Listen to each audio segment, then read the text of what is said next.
सो जैसे कि आप देख सकते हो हमने यहाँ पे अपने फ्लोर प्लान के ऊपर कॉलम्स अरेंजमेंट कर लिया है। कॉलम्स अरेंजमेंट करने के बाद अब नेक्स्ट काम रहता है हमारा फुटिंग्स का अरेंजमेंट करके देना। फुटिंग्स अरेंजमेंट करने के लिए सबसे पहले हमने क्या किया, यहाँ से ले ऑफ कमांड लिया और फर्नीचर लेयर्स को ऑफ कर लिया, टेक्स्ट की लेयर को ऑफ कर लिया, ओपनिंग की लेयर को भी ऑफ कर दिया। ठीक है, इतना ओपन रहने दिया क्योंकि हमें इनके बिहाफ पे अपने फुटिंग्स की अरेंजमेंट करनी है। फुटिंग्स की अरेंजमेंट करने के लिए लेयर कमांड पे गए, यहाँ से अपने एक न्यू लेयर बनाई, CE dash structure dash footings. इसका कलर प्रोविजन हमने चेंज कर दिया, डबल क्लिक करके एक्टिव कर दिया। ठीक है, यहाँ से हमने कट किया। अब फुटिंग के लिए हमें प्लेटफॉर्म बनाने हैं। प्लेटफॉर्म जो बनाने हैं मैंने आपको उसके साइजेस बताए थे, जैसे कि हमारा दो टाइप के कॉलम हमने यूज़ करें, एक हमारा C2 है और एक हमारा C1 कॉलम है। C1 कॉलम पे फुटिंग का पैड की डिटेल हमें ये वाली देनी है 1500 बाई 750 का, और जो C2 कॉलम है उसके लिए हमें फुटिंग पैड ये देना है 1000 बाई 1000 mm का, जो कि हमारे यहाँ पे लिखा हुआ है। इसका एक्चुअल साइजिंग जो होता है वो स्ट्रक्चर इंजीनियर हमें बताता है। अब कॉलम्स अरेंजमेंट करने के लिए हमने पैड तैयार करा। पैड के लिए हमने रेक्टेंगल कमांड लिया, डी एंटर किया, यहाँ से साइज दे दिया, दोनों साइज के बना लेते हैं। 750 बाई 1500 का बना दिया एक, और दूसरा एक पैड तैयार किया हमने 1000 बाई 1000 का, दो तैयार कर लिए। अब नेक्स्ट काम क्या करना होता है, आपको इनको पैड्स को अरेंज करना है कॉलम्स के नीचे। सो मूव कर कमांड पे गए, इसके कॉर्नर को उठा के पिक करके हमने यहाँ पे रख दिया। ठीक है, अब फुटिंग के जो टाइप्स होते हैं, पहले मैं आपको टाइप्स बता देता हूँ। फुटिंग हमारे अलग अलग टाइप्स की यूज की जाती है इंडस्ट्री में। फाउंडेशन या फुटिंग्स की अगर हम बात करें,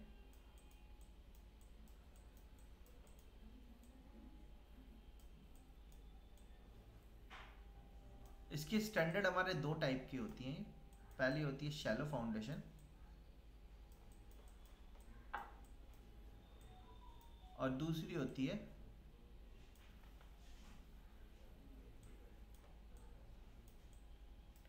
डीप या फिर पाइल फाउंडेशन या फुटिंग। ठीक है, अब शैलो फुटिंग जो होती हैं ये वो होती हैं जिनमें आपकी जो फुटिंग की डेप्थ होती है, फुटिंग का साइज होता है, उसकी लेंथ जो होती है वो लेस देन या इक्वल टू 30 टाइम्स डेप्थ की होती है। ठीक है, उनको हम शैलो फुटिंग्स कहते हैं। ज़्यादातर रेसिडेंशियल में हम शैलो फुटिंग्स का ही यूज़ करते हैं। कॉमर्शियल में जैसे आपके ब्रिजेस का कंस्ट्रक्शन रहता है, या फिर आपके टावर्स का कंस्ट्रक्शन रहता है, या आपका मडी एरिया रहता है, वहाँ पे हम ज़्यादातर ये डीप फाउंडेशन या पाइल फाउंडेशन करते हैं, या स्काई स्क्रैपर्स वगैरह बनती हैं तो वहाँ पे भी हम पाइल फाउंडेशन करते हैं। रेसिडेंशियल में और छोटे कॉमर्शियल प्रोजेक्ट्स में हम ज़्यादातर शैलो का फाउंडेशन का ही यूज़ करते हैं। शैलो फाउंडेशंस में भी आपके फिर फर्दर टाइप्स आ जाते हैं। शैलो फाउंडेशन में आपके टाइप्स क्या आते हैं, सबसे पहला रहता है इसमें स्टेप फुटिंग, सॉरी इसमें इसके टाइप पहला होता है आइसोलेटेड,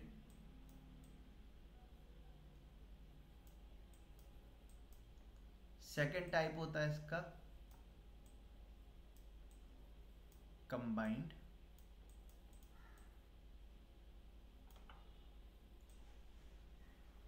थर्ड टाइप होता है इसका मैट, और फोर्थ टाइप होता है राफ्ट। ये 4 टाइप्स की फुटिंग होती है हमारी। आइसोलेटेड वर्ड का मतलब क्या हो गया, जितने भी कॉलम्स है, जैसे कि यहाँ पे आप देखेंगे हमारे, मैं भी इसको हटा देता हूँ, एक फ्लोर के ऊपर यहाँ पे आप देख सकते हैं मल्टीपल कॉलम्स आ रहे हैं हमारे। कितने आ रहे हैं, 3 3 6 3 9 और 2 11 कॉलम्स आ रहे हैं टोटल। तो सारे कॉलम्स की जो फुटिंग पैड होगा सबका अलग अलग होगा। उस टाइप के फुटिंग को हम कहते हैं आइसोलेटेड फुटिंग। ठीक है, आइसोलेटेड फुटिंग में क्या होगा, इंडिविजुअल हर एक कॉलम के लिए अलग फुटिंग होगी, इसीलिए उसको कहा जाता है आइसोलेटेड। अब आइसोलेटेड के अंदर भी आपके फर्दर 3 कैटेगरी आती है depending on their shapes. Depending on their shapes 3 category आती हैं। पहला हमारा स्टेप फुटिंग कहलाता है। एक मिनट रुकिएगा। आइसोलेटेड में हम बात कर रहे थे, इनकी और शेप की ओरिएंटेशन के बिहाफ पे 3 टाइप में डिवाइड, 3 इनकी कैटेगरी होती है। पहली कैटेगरी होती है हमारी पैड फुटिंग।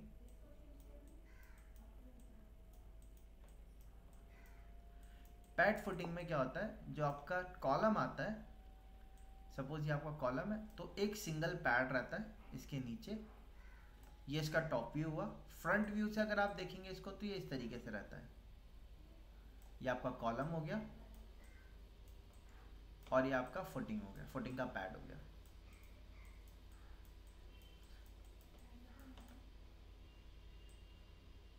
ठीक है, ये हमारी पैड फुटिंग कहलाती है। सेकंड होती है हमारी स्टेप्ड फुटिंग।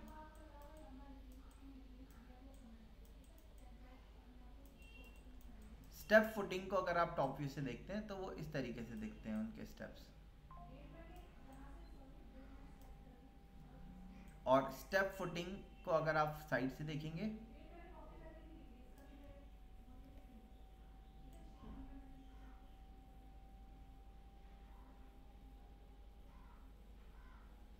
इस टाइप से रहते हैं, जिसमें ये आपका कॉलम हो गया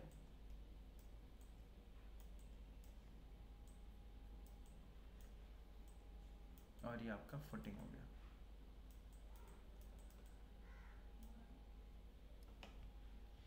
तीसरे टाइप की आपकी आती है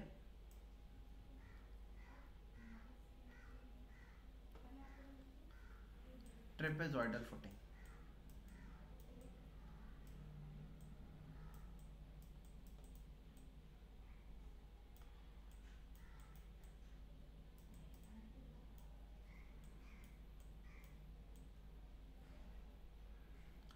ट्रेपेजॉइडल फुटिंग जो होती है वो उसका पैड इस तरीके से आता है, सॉरी टॉप व्यू उसका इस तरीके से दिखता है। फुटिंग आया, कॉलम आया और इसमें ये इस तरीके से डायगोनल कट पड़ा होता है। और अगर आप इसको फ्रंट से देखते हैं तो ये इस तरीके का शेप आता है इसका। ठीक है, इसको कहते हैं हम ट्रेपेजॉइडल फुटिंग। दिख रहा है? इसका स्क्रीनशॉट क्लिक कर लिया। ठीक है, तो ये तो हमारे आइसोलेटेड के टाइप्स थे। ठीक है, ऐसे ही अब नेक्स्ट टाइप के मैं बता देता हूँ आप लोग को।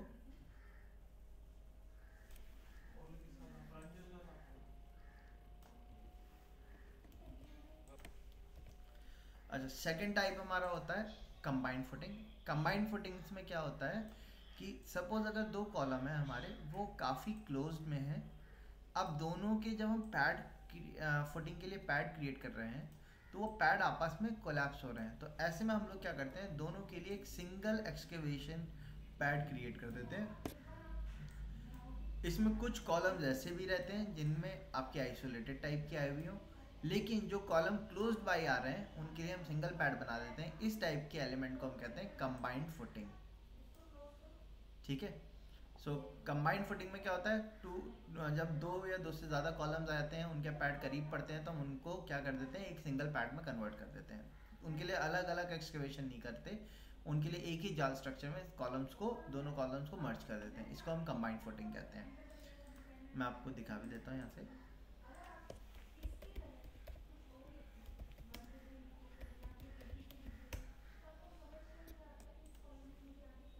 सो आप देख सकते हैं ये आइसोलेटेड टाइप के टाइप्स थे। आइसोलेटेड में क्या होता है, हर कॉलम के नीचे एक सेपरेट पैड क्रिएट होगा।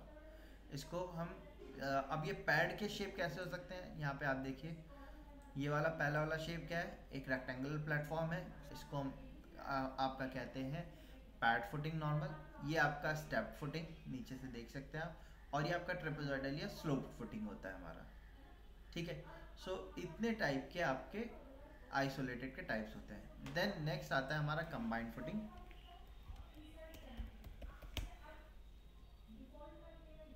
कंबाइंड फुटिंग में क्या होता है, जैसे आप यहाँ पे देखिए 2 कॉलम थे, दोनों कॉलम के लिए एक सिंगल पैड कंस्ट्रक्शन किया गया। इसको हमने कहा कंबाइंड फुटिंग। अब इसमें पैड का साइज सेम भी हो सकता है, अलग अलग भी हो सकता है। जैसे यहाँ पे आप देखेंगे ट्रेपेजॉइडल है, इधर की तरफ विड्थ ज़्यादा है, पीछे की तरफ विड्थ कम है। कम भी हो सकता है, ज़्यादा भी हो सकता है। जैसे यहाँ पे आप देखिए, ये पूरा कंबाइंड फुटिंग का प्लेटफॉर्म है, सारे दो दो कॉलम एक ही प्लेटफॉर्म पे अरेंज किए हुए हैं, इनको हम कंबाइंड फुटिंग्स कहते हैं। ठीक है, फिर नेक्स्ट आती है आपकी मैट फुटिंग। मैट फुटिंग में क्या होता है, आपका एक्सकेवेशन करके पूरा एक नीचे प्लेटफॉर्म तैयार कर दिया जाता है, जितने भी कॉलम्स होते हैं वो सारे कॉलम्स हम उसी के ऊपर अरेंज कर देते हैं, इसको हम मैट फुटिंग कहते हैं। ठीक है, देन इसके बाद नेक्स्ट एक और रहता है हमारा राफ्ट फुटिंग।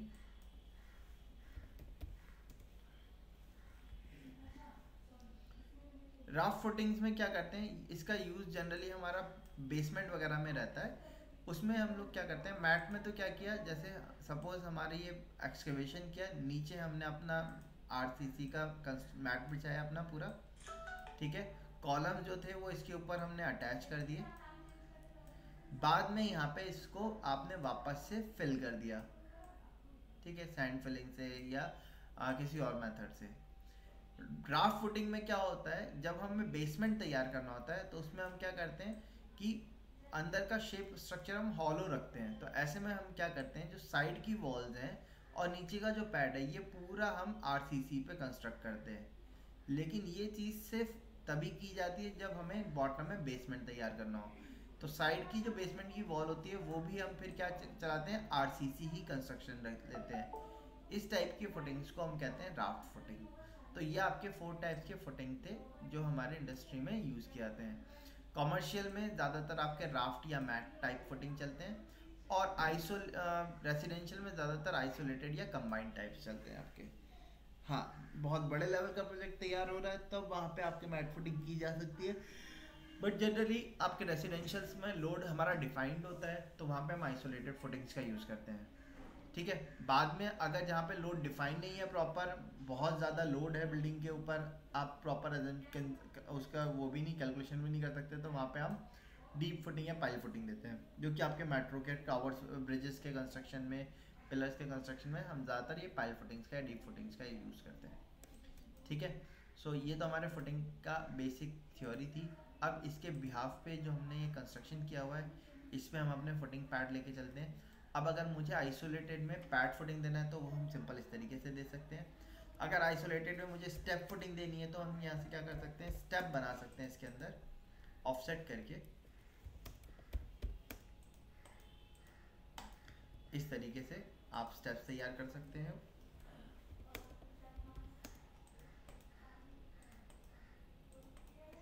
ठीक है, स्टेप फुटिंग इस तरीके से देखने को मिलेगी।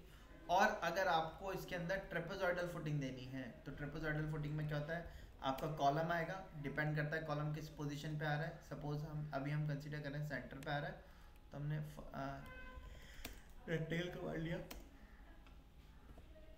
और यहाँ पे एक कॉलम का कंस्ट्रक्शन कर दिया।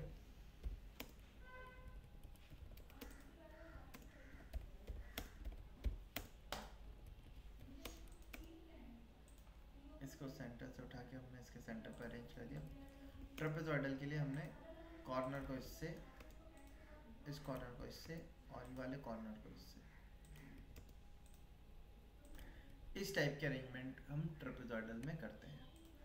ठीक है, तो ट्रेपेजॉइडल में ये डिपेंड करता है कि आपका जो कॉलम है वो किधर की तरफ पोजीशन पर आ रहा है, ताकि स्लोप जो होंगे उसके बिहाफ पे ही डिज़ाइन किए जाएंगे।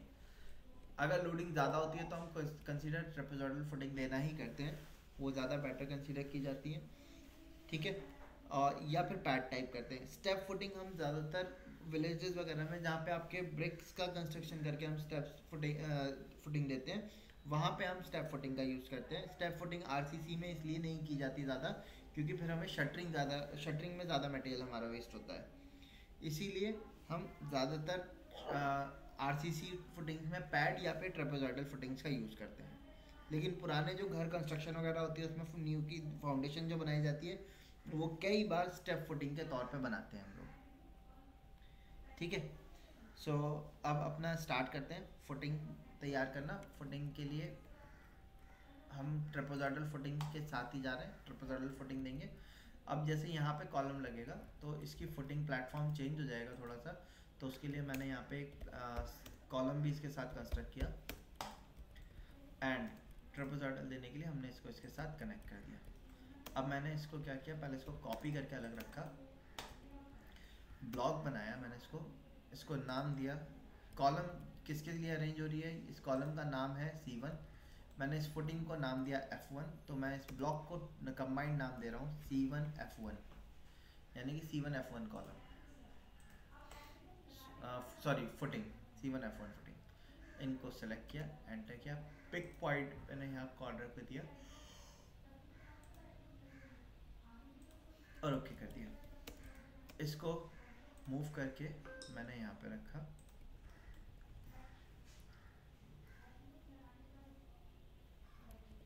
देन मैंने यहाँ से बॉटम पे टेक्स्ट कमांड लिया और टेक्स्ट कमांड से हमने यहाँ पे मेंशन कर दिया C1 F1।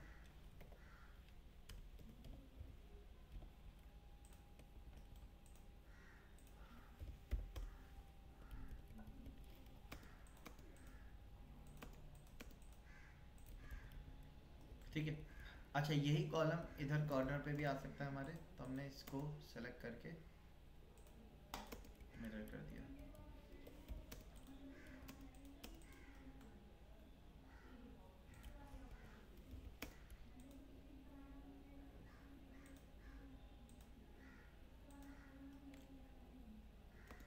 इन दोनों को मिरर कर दिया, क्योंकि आगे भी हमारी फुटिंग आएगी।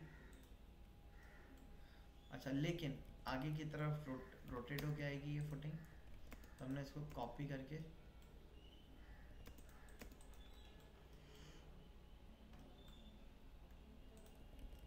आगे रखा और इस पैड को हमने यहाँ से रोटेट कर लिया।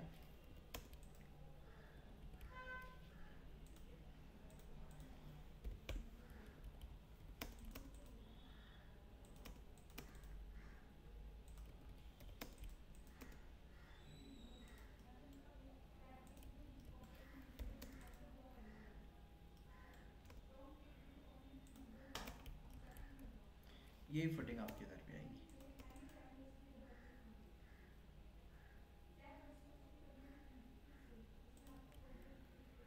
ठीक है। अब यहाँ बीच में भी फुटिंग आ रही है हमारी, तो बीच वाली फुटिंग के लिए हमने इसको कॉपी करके इधर रखा, इस लाइन को मैंने डिलीट किया,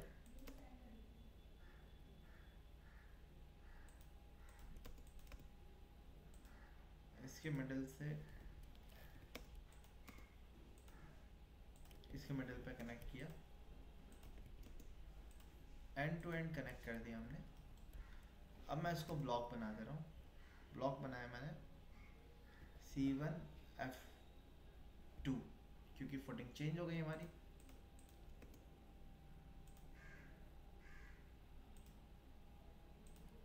क्या कर दिया, इसको उठा के हमने यहाँ रख दिया।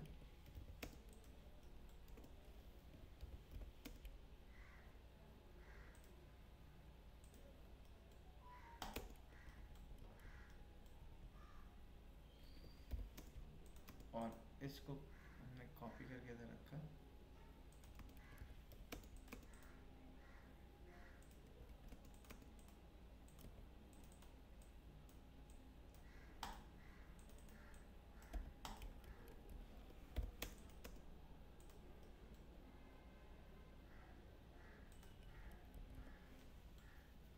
यही कॉलम के बॉटम की फुटिंग यहाँ से कॉपी करके हमने इधर दे दी।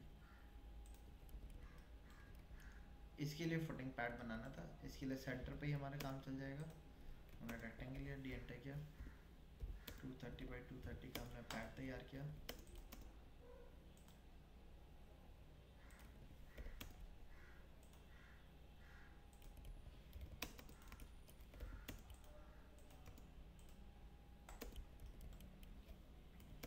इसको ब्लॉक तैयार किया हमने, नाम दिया C2 F3 फुटिंग, सेंटर पे दिया हमने। अब ये C2 F3 फुटिंग जो है हमने यहाँ से कॉपी किया, इसके सेंटर पे रखा, कॉपी करके इसके सेंटर पे भी दे दिया। अब यहाँ पे फुटिंग को हमें चेंज करना है, तो हमने इसको एक्सप्लोड किया, इन दोनों लाइनों को डिलीट किया, इसको स्ट्रेच करके पीछे यहाँ पे रख दिया हमने, इसको ब्लॉक बनाया C2F4, इसको नाम दिया हमने,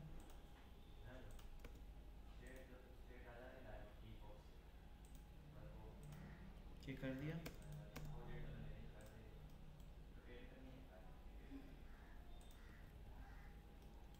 सो इस तरीके से हमने अपना फुटिंग का पूरा तैयार कर लिया। इसको नाम दे दिया C2F3, इसका एक कॉपी क्रिएट कर लिया C2F4, C2F4 हमने यहाँ से उठा के इस पे रख दिया,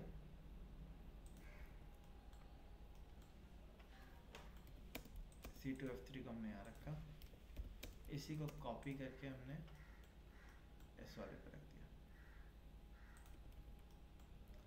इस तरीके से हमने अपने कॉलम्स के नीचे फुटिंग पैड का अरेंजमेंट कर लिया। ठीक है, तो इस तरीके से आप कॉलम्स के नीचे फुटिंग्स का अरेंजमेंट करेंगे अपने फ्लोर लेआउट्स पे, और बाद में इनको एक ग्रुप के अंदर कन्वर्ट कर दिएगा सभी को।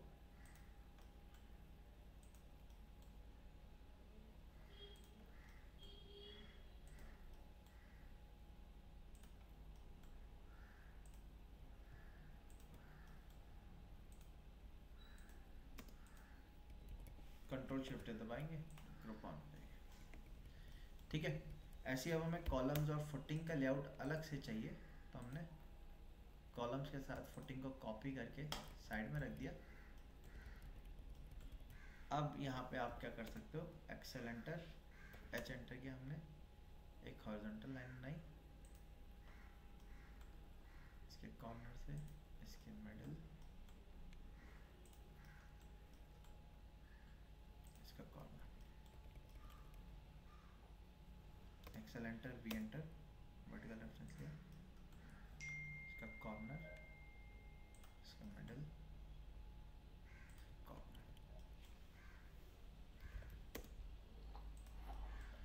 कॉर्नर टू कॉर्नर रेक्टेंगल तैयार किया, इसको 1200 हमने बाहर की तरफ ऑफसेट कर दिया। एक्स ट्रिम कमांड पे हम गए, रेक्टेंगल को सिलेक्ट किया, बाहर क्लिक कर दिया, इसको डिलीट कर दिया। इन लाइन टैब्स को हमने सेंट्रल लाइन में लेना है, तो लाइन टाइप पे गए, लोड पे गए, फैंटम लाइन या सेंटम लाइन, सेंटर लाइन में से आप एक ले लिए।